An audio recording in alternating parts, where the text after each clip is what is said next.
স্বাগত জানাই আপনাদের মেঘালয় ভ্রমণের এই বিশেষ পর্বে। মেঘালয় নামের অর্থই মেঘের বাসস্থান। উত্তর পূর্ব ভারতের এই রাজ্যটি প্রকৃতির অপার সৌন্দর্যে ভরপুর। সবুজে মোড়া পাহাড়, ঝর্ণা, মেঘে ঢাকা উপত্যকা আর নানান উপজাতি সংস্কৃতির অপরূপ মেলবন্ধন, সব মিলিয়ে মেঘালয় যেন প্রকৃতির আঁকা এক চিত্রকর্ম। সামনে এই লেকটা, এই দুই পাশে বন জঙ্গল আর মাঝখানে রাস্তা দিয়ে হেঁটে চলেছি আমরা। খুব সুন্দর, খুব দারুণ এনজয়, দারুণ, সত্যি দারুণ। স্বপ্ন পূরণ। এই গোয়াটা আরো অ্যাডভেঞ্চারাস। এখন চলে আসলাম খাসি পাহাড়ের উপর অবস্থিত মেঘালয়ের আরো একটা আকর্ষণীয় স্থান। হাঁপিয়ে গেছো নাকি? বাবা, গাছের শিকড় দিয়ে যে ব্রিজও তৈরি হয়ে যেতে পারে, সত্যি অবিশ্বাস্য। জুন আর জুলাই মাসে কিন্তু এই বোটিং বন্ধ থাকে, শুরু হয় আবার অক্টোবর মাস থেকে। আপনি যদি মেঘালয় যেতে চান তাহলে কিভাবে যাবেন, কত টাকা লাগবে আর কোথায় কোথায় ঘুরবেন, সব আপনাদের বলবো আজকের এই ভিডিওতে। তাই শেষ পর্যন্ত দেখতে থাকুন ভিডিওটা। ভালো লাগলে কিন্তু লাইক করতে ভুলবেন না।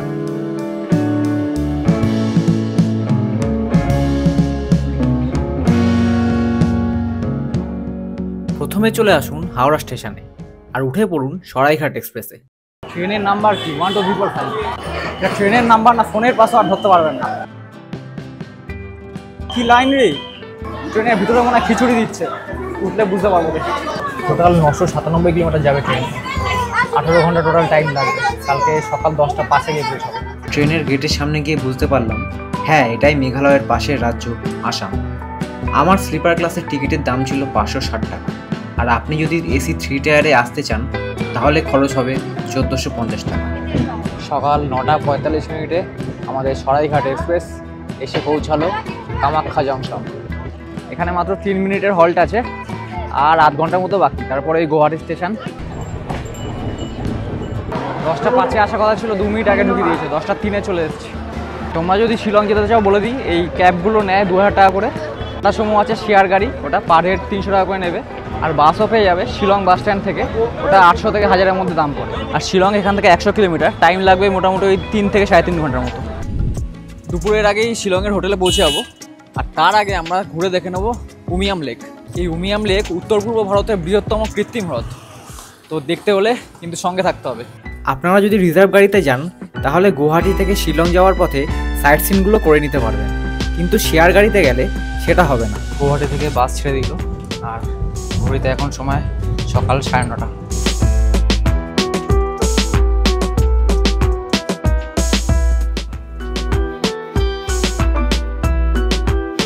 উমিয়াম লেক চলে এসেছি, চলে আসলাম মেঘালয় ট্যুরের আমাদের প্রথম স্পট উমিয়াম লেক।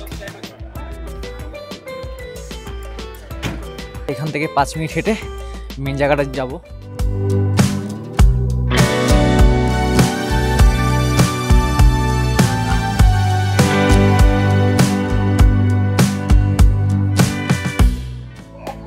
একটা বোটে 10 জন যেতে পারবে, টোটাল 1500 টাকা। তো বাকিদের ডাকতে হবে, কেউ যদি যায় তাহলে যেতে পারবো। এই পুরোটা হচ্ছে ফটো জোন বা সেলফি জোন, সব এখানে দাঁড়িয়ে ছবি তুলছে। জ্যাকেট পরিয়ে দিয়েছি, বসে পড়েছি। উমিয়াম লেক 1965 সালে একটি জলবিদ্যুৎ প্রকল্পের অংশ হিসাবে তৈরি করা হয়েছিল। এটি উমিয়াম নদীর উপর অবস্থিত, যা বর্তমানে পানীয় জলের উৎস, সেচ ব্যবস্থা এবং পর্যটন ক্ষেত্রেও গুরুত্বপূর্ণ ভূমিকা পালন করে। লেকের চারপাশে অনেক পিকনিক স্পটও রয়েছে, যেখানে আপনারা আরাম করে নিজেদের মতো কিছুটা সময় কাটাতে পারেন। সত্যি অপূর্ব জায়গা। এখন আবার গাড়িতে উঠে যাবো শিলংয়ের হোটেলে, ওখানে লাঞ্চ করে আবার দুপুরবেলা বেরোবো। ভিডিওটা ভালো লাগলে একটু লাইক করে দেবেন। শিলং থেকে দূরত্ব 15 কিলোমিটার। পৌঁছে গেলাম শিলং, এখন বাজে 2:30, মানে 5 ঘন্টায় গুয়াহাটি থেকে শিলংয়ে ঢুকে গেলাম। মাঝখানে আবার উমিয়াম লেকেও 1 ঘন্টা কাটিয়েছি। এখানে কিন্তু ভালো ঠান্ডা আছে, 15 ডিগ্রি টেম্পারেচার দেখাচ্ছে। আমি শিলংয়ে যে হোটেলে ছিলাম সেটা ভালো ছিল না, জলের সমস্যা ছিল। তাই আমি মেক মাই ট্রিপ থেকে কিছু টপ রেটেড হোটেল দিয়ে দিলাম, একটু চেক করে নেবেন। লাঞ্চ সেরে বেরিয়ে পড়ুন শিলংয়ের লোকাল কিছু জায়গা, যেমন ওয়ার্ডস লেক, লেডি হায়দারি পার্ক ঘুরে দেখতে। আর শপিং করতে হলে চলে যান পুলিশ বাজার। এর পরের যে জায়গাগুলো আমি আপনাদের দেখাবো সেগুলো ঘুরে দেখতে হলে আপনি আপনাদের হোটেলে কথা বলে দেখতে পারেন, অথবা চলে আসতে পারেন শিলংয়ের এমটিডিসির অফিসে। সেখানে গিয়ে আপনারা নেক্সট 2 দিনের জন্য চেরাপুঞ্জি আর ডাউকির প্যাকেজ একসাথে বুকিং করে নিতে পারেন। এই গেল মেঘালয়তে আমাদের প্রথম দিন। আসল জায়গাগুলো কিন্তু এখনও বাকি আছে, তাই সঙ্গে থাকুন আর দেখতে থাকুন ভিডিওটা শেষ পর্যন্ত। এখন আমরা যেটা দেখতে যাচ্ছি সেটা হলো 3টি ধাপে প্রবাহিত হওয়া এক ধরনের বিশেষ জলপ্রপাত, যার প্রাকৃতিক সৌন্দর্যের এক অসাধারণ উদাহরণ। চলে আসলাম এলিফ্যান্ট ওয়াটারফল, এখান দিয়ে এন্ট্রি।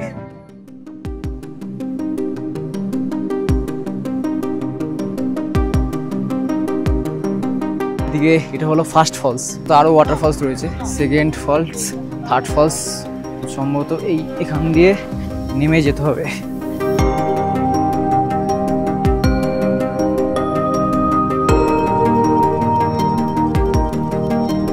এই ফলসটার সামনে ভালো সেলফি উঠবে।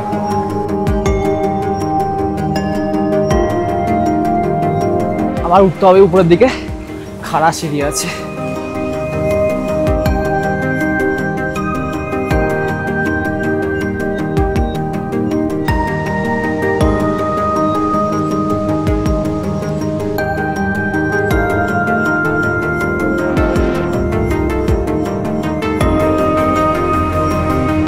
এখন চলে আসলাম খাসি পাহাড়ের উপর অবস্থিত মেঘালয়ের আরও একটা আকর্ষণীয় স্থান, মোরক ভিউ পয়েন্ট।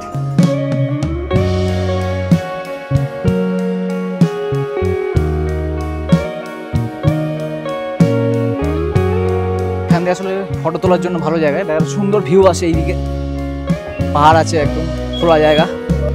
এইদিকে সব গাড়ি পার্কিং করে রেখেছে যারা এসছে। আমাদের পরবর্তী গন্তব্য যেখানে, স্থানীয় খাসি ভাষায় তার নাম হলো কাই রোম সই নই, যার অর্থ 7টি জলপ্রপাতের বাগান। মোরক ভিউ পয়েন্ট থেকে 45 মিনিট দূরে এখন আমরা চলে এসেছি প্রাকৃতিক সৌন্দর্য, গুহার ঐতিহ্য ও জলপ্রপাতের এক অদ্ভুত সংমিশ্রণ, গার্ডেন অফ কেভস। এটা হচ্ছে টিকিট কাউন্টার, 100 টাকা করে টিকিট। এখানেও ওই এলিফ্যান্ট ওয়াটারফলেও 100 টাকা টিকিট ছিল, বলতে ভুলে গেছিলাম তখন। নিচটা দেখে বেশ অ্যাডভেঞ্চারাস ফিল হচ্ছে। সামনে একটা জঙ্গল রয়েছে, তার নিচে একটা গুহা। সোজা গিয়ে বাঁদিকেও আছে, আবার এই ডান দিকেও কিছু একটা আছে। অনেকটা বড় জায়গা। গার্ডেন অফ কেভসে বেশ কয়েকটি গুহা রয়েছে, যা প্রাকৃতিকভাবে শিলার ক্ষয় এবং জলের প্রবাহে গঠিত। এই 3 নাম্বার থেকে বেরিয়ে এই সামনে যাবো এবার। এটা হচ্ছে স্পট 4। কিসের গুহা কে জানে, গুপ্তধন পাবো হয়তো ভেতরে, যাই দেখি। আপনারা ভালো। এর আগে আমরা ওরা কেক দেখে এসেছি, হ্যাঁ হ্যাঁ তার থেকেও যেন এটা বেশ আরো একটু উন্নত, হ্যাঁ অবশ্যই। আরো সুন্দর। প্রকৃতির সৌন্দর্য যে কোন লেভেলে যেতে পারে এখানে না আসলে বুঝতে পারতাম না। গার্ডেন অফ কেভসে ছোট ছোট ট্রেকিং রুট রয়েছে, যা অ্যাডভেঞ্চার প্রেমীদের আলাদাই অনুভূতি দেয়। চেরাপুঞ্জি ভ্রমণের সময় গার্ডেন অফ কেভস অবশ্যই দেখার মতো একটি স্থান। গেটের সামনে ফল টলও বিক্রি হচ্ছে, বেশ জঙ্গল ঘুরে হাঁপিয়ে গেলে খেয়ে নিতে পারেন এখান দিয়ে এসে। তবে স্পটটা কিন্তু বেশ দারুণ, মানে পায়ে হেঁটে জঙ্গল সাফারি হয়ে গেল। এখন বাজে 1:30 আর ঢুকেছিলাম হচ্ছে 12টার সময়, পুরো 1.5 ঘন্টা। এই দুটো স্পট ঘুরে নিয়ে এবার চলে আসুন লাঞ্চের জন্য। লাঞ্চের জন্য চলে আসলাম এখানে।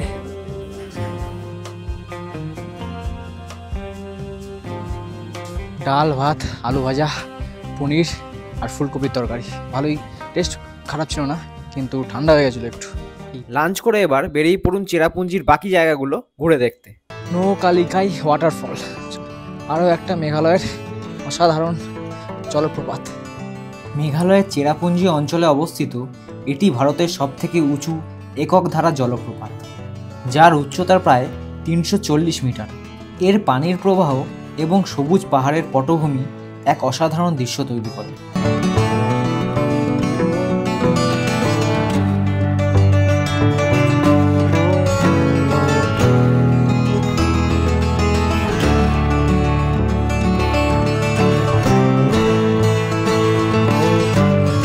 প্রচুর কিছু দেখা হলো আজকে, হাঁপিয়ে গেছি দেখতে দেখতে।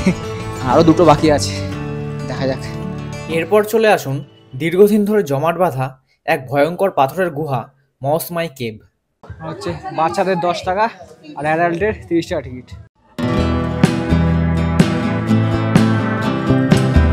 চারপাশে পুরো জঙ্গল, এইদিকেও পিছনেও জঙ্গলের মধ্যে দিয়ে সিঁড়ি বানানো রয়েছে উপরে যাওয়ার। এগুলো দেখে মনে হচ্ছে কোনো রাক্ষসের দাঁত।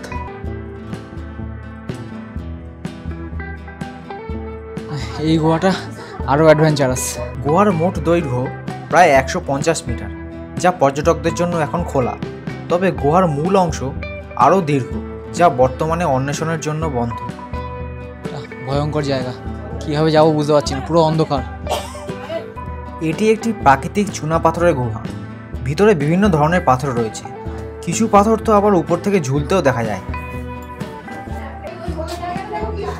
জায়গাটা দেখুন একবার, পুরো মাথা নিচু করে হাঁটু গেড়ে বসে আসতে হলো। গুহার সংকীর্ণ পথ, পাথরের গঠন এবং অন্ধকার পরিবেশ অ্যাডভেঞ্চারের জন্য উপযুক্ত। এখানে একটা ব্রিজ বানানো আছে নিচে, এখান থেকেও মাথা নিচু করে যেতে হচ্ছে। বাপরে,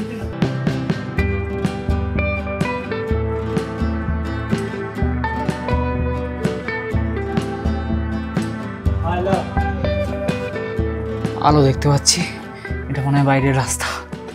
বেরোলাম গোয়া থেকে। ওহ, কি ভয়ঙ্কর, বাপরে বাপ।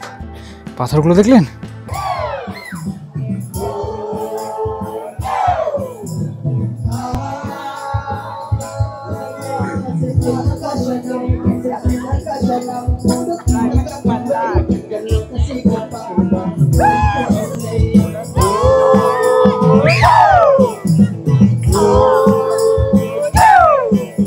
এবার এখান থেকে চলে আসুন এর একদম সামনে মেঘালয়ের সব থেকে পপুলার ওয়াটারফলটা দেখতে।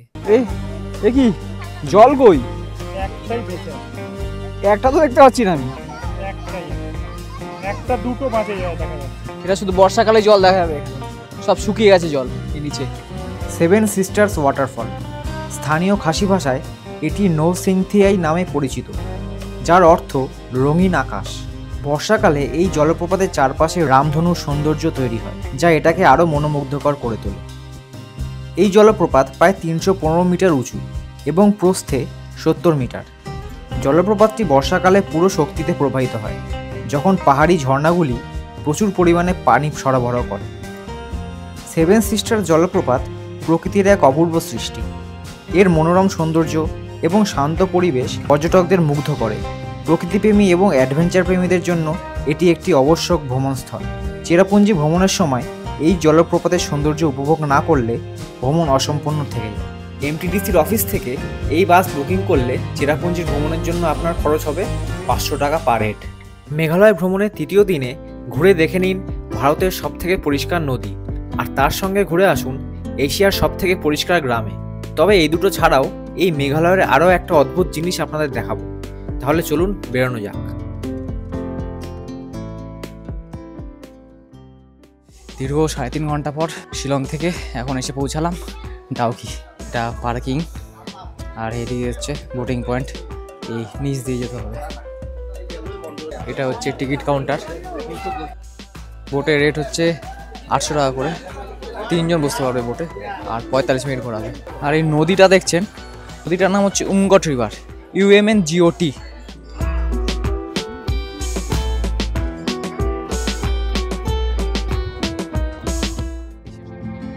এরকম স্বচ্ছ জলের ওপর নৌকা ভ্রমণ পর্যটকদের জন্য বিশেষ আকর্ষণ। অক্টোবর থেকে এপ্রিল মাস পর্যন্ত উমগট নদীর ভ্রমণের জন্য সেরা সময়। এখানে বর্ষাকালে সেরকম কেউ আসে না, কারণ এত স্বচ্ছ জল, বৃষ্টি পড়লে আর কেউ দেখতে হবে না। এই জন্য শীতকাল কিন্তু ডাউকিতে আসার বেস্ট টাইম। এখানে আসলে জলটা একবার মন ভরে দেখে নেবেন, কারণ এরকম স্বচ্ছ জল অসম্ভব।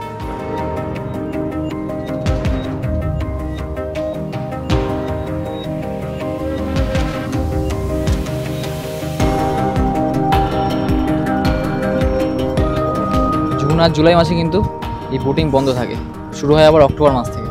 পুরো শীতকালটা এখানে আসলে একদম ফুল এনজয় করতে পারবেন। ওই দিকটা মনে হয় বাংলাদেশের ফ্ল্যাগ দেখা যাচ্ছে। ও অপূর্ব, একদম স্বচ্ছ নিচ পর্যন্ত সবটা দেখা যাচ্ছে। কোথাও 50 ফুট, কোথাও 20 ফুট, কোথাও 30 ফুট। খুব সুন্দর, খুব দারুণ এনজয়। দারুণ, সত্যি দারুণ। স্বপ্ন পূরণ হলো। হ্যাঁ, কাটা তারের বর্ডার দেখেছো? কোনো পাথরের বর্ডার দেখেছো কোনোদিন? এই পাথরটা উপরে নীল রং করা, এই নীল রংটা যেখানে যাচ্ছে এইটা হচ্ছে বর্ডার। এই এখান থেকে বিদায় নেওয়ার পালা। নেক্সট আমরা যাচ্ছি, বাসে উঠবো, পার্কিং এরিয়াতে যাচ্ছি। আর কোথায় যাব গিয়ে দেখাচ্ছি, সঙ্গে থাকবো।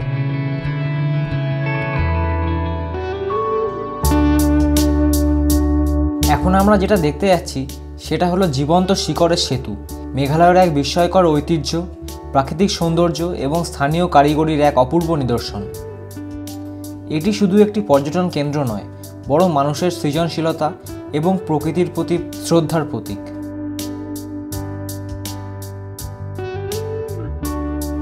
ডাউকি থেকে 1 ঘন্টা দূরে এখন চলে এসেছি মেঘালয়ের আরও একটা বিস্ময়, লিভিং রুট ব্রিজ। এরকম পাথরে ভরা রাস্তা দিয়ে সামনে এগিয়ে চলছি। বয়স্ক মানুষরা একটু সাবধানে চলবেন। একজনের 40 টাকা করে টিকিট। আমার একটা দাও। এখান দিয়ে শুরু হচ্ছে লিভিং রুট ব্রিজ। এই গাছটা এখান দিয়ে এসে এই পুরো ব্রিজটা তৈরি করেছে।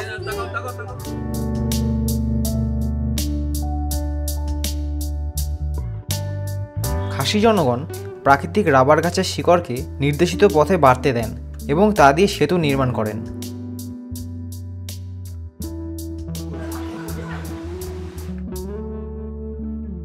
খাসি পাহাড়ের প্রবল বৃষ্টিপাত এবং নদী পারাপারের সমস্যার সমাধান হিসাবে এই সেতুগুলি তৈরি করা হয়েছিল। গাছের শিকড় দিয়ে যে ব্রিজও তৈরি হয়ে যেতে পারে, সত্যি অবিশ্বাস্য। এরপরেই যাব আমরা এশিয়ার সবচেয়ে পরিষ্কার গ্রামে।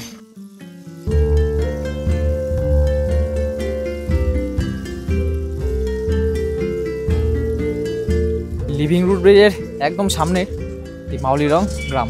এর প্রাকৃতিক সৌন্দর্য, পরিচ্ছন্নতা এবং পরিবেশ বান্ধব জীবনযাত্রা সারা বিশ্বের পর্যটকদের আকর্ষণ করে।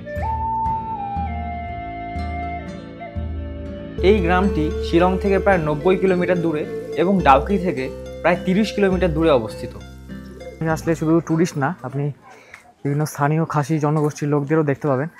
চারপাশে সবুজ জঙ্গল, ফুলের বাগান এবং পরিষ্কার পাথুরে পথ গ্রামের সৌন্দর্যকে আরও বৃদ্ধি করে।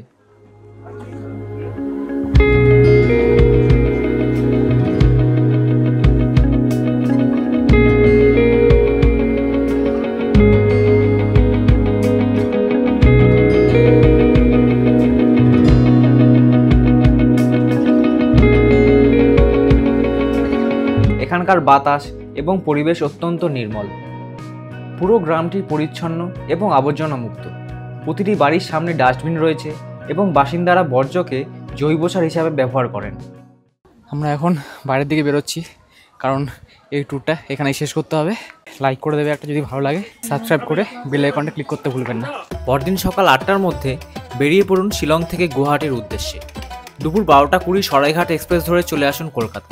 আর পরদিন আপনি কলকাতা পৌঁছে যাবেন ভোর 5টা 20-তে।